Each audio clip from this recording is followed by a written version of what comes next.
know that most of what you've seen, read, or heard about Billy the Kid is untrue? My name is Gail Cooper. I'm a medical doctor and forensic psychiatrist.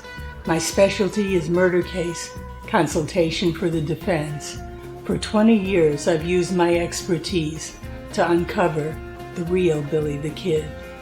Researching over 40,000 pages of archival documents and books, I've written the revisionist history. It's shocking, it's liberating, and I've written books demolishing the hoaxes, hijacking the history. My talks will share with you what I've found. Cover-ups, misinformation, and fakery, to use Old West lingo, will bite the dust.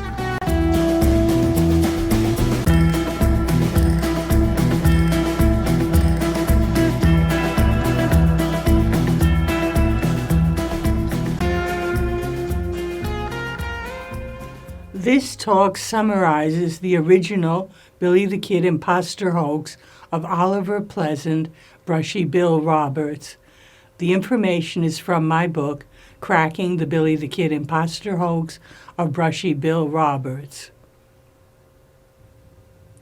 The Billy the Kid imposter hoax, featured in the 1955 book Alias Billy the Kid, was created by delusional farm laborer Oliver Pleasant, Brushy Bill Roberts, hoax mastermind, car parts salesman WilliamVMorrison, and the book's author, English teacher Charles Leland C.L. Sonneshin. Their hoax was labor-intensive, using researched Billy the Kid documents and books for Brushy's pseudo-memories. The hoax also created conspiracy theories to deny its fatal obstacles, like the July 15, 1881 coroner's jury report of Billy the Kid, which proved his July 14, 1881 killing in Fort Sumner by lawman Pat Garrett. A measure of this elaborate scam is that it's taken me talks 47 to talk 76, 30 talks to expose it in its entirety. WilliamVMorrison and C.L. Sonneshin had manipulated Brushy Bill Roberts, a mentally ill, attention-seeking septuagenarian who was under 2 at Billy Bonney's death and cared for by family and 4 wives throughout his life of delusions of knowing or being Old West characters.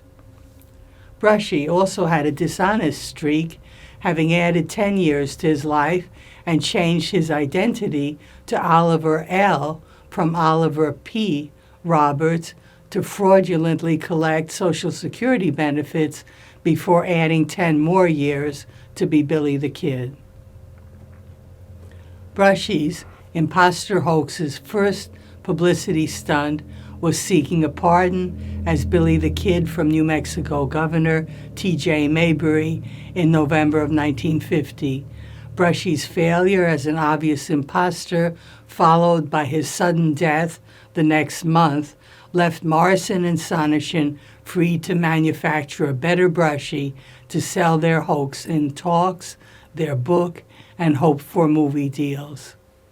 The corollary of their hoax was defaming lawman Pat Garrett as an unpunished killer who covered up murdering an innocent victim, Brushy's pal Billy Barlow, instead of Billy the Kid. In their promotions, Sonneshin and Morrison hid evidence confirming Billy Bonney's death, like the coroner's jury report and the multiple other identifications of his corpse. They also backed Brushy's 20-year age enhancement with a fictional genealogy, as well as pretending that he was illiterate and unable to read up for his impersonation. Also faked was his physical match to the Billy the Kid tintype, as well as bogus traits like shackles slipping over small hands, which was just Billy the Kid outlaw mythology. The hoaxing failed. Brushy had no special knowledge separate from coaching as revealed by his parroted sources' errors. And his confabulations, when sources ran out, were also wrong. One dramatically fatal error was his fabricating the July 14, 1881 night of Billy's shooting as dark when it had bright moonlight. In reality, Brushy had no match with real Billy's birth, his last name, family history, articulate letters, testimonies, interviews, and Spanish fluency. And he was unaware of intimate information from real Billy's life, still unknown in those early days of scholarly historical research. So missing are the memories that defined real Billy.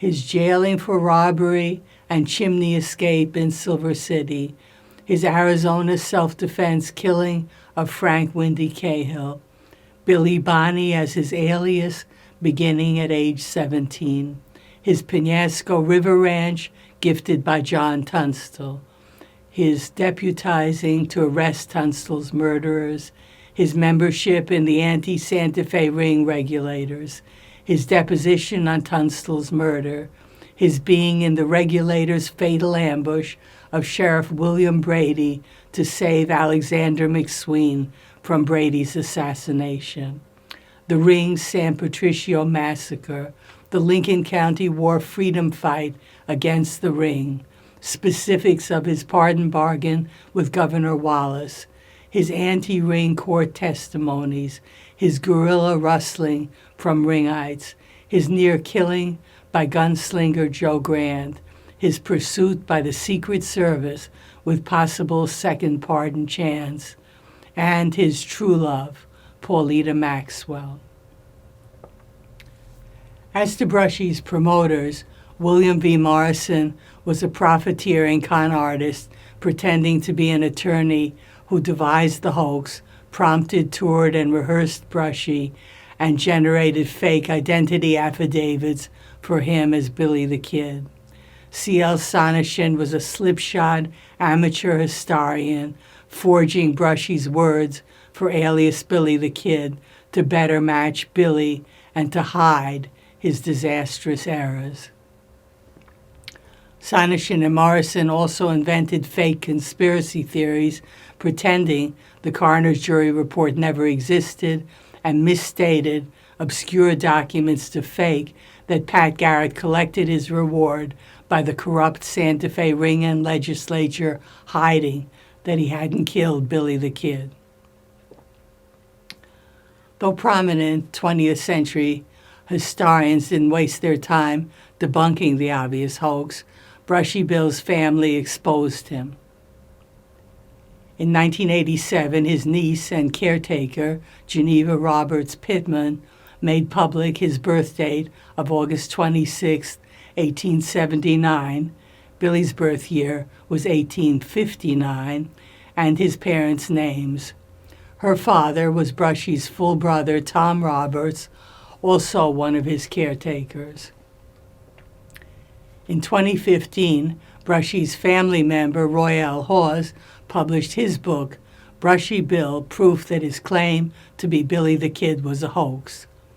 Hawes provided Brushy's two-branch family tree, with Brushy coming from his father, Henry Oliver H.O. Roberts' second marriage to a Sarah Elizabeth Ferguson, while Hawes descended from Henry Oliver's first marriage to a Carolyn Dunn. Nevertheless, the hoax has accumulated dupes and inspired new hoaxers to the present and spawned more books promoting its fakery. In 2015, the original 1955 book, alias Billy the Kid, was reprinted by Creative Text Publishers. It kept the Halloween orange and black cover, but added new fakery on its back. It stated, in 1948, a childhood friend of Billy the Kid was still living and led investigators, that apparently meant Morrison, to a man in Texas known as William H. Brushy Bill Roberts.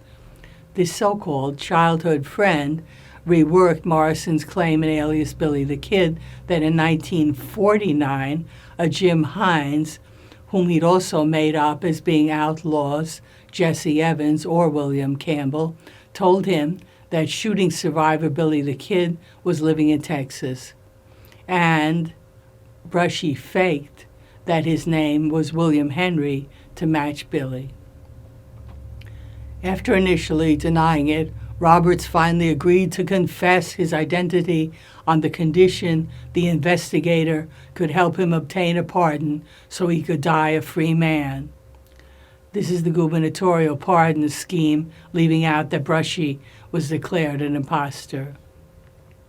Over the course of several months, Mr. Roberts provided many astonishing proofs that he was the kid of legend. A lie, including physical evidence, a lie, and first-hand knowledge of many aspects of the kid's life, a lie. In addition, the investigator assisted Roberts with finding living acquaintances of Billy the Kid who signed sworn affidavits stating that Roberts was the man they knew as the notorious outlaw. This is a lie.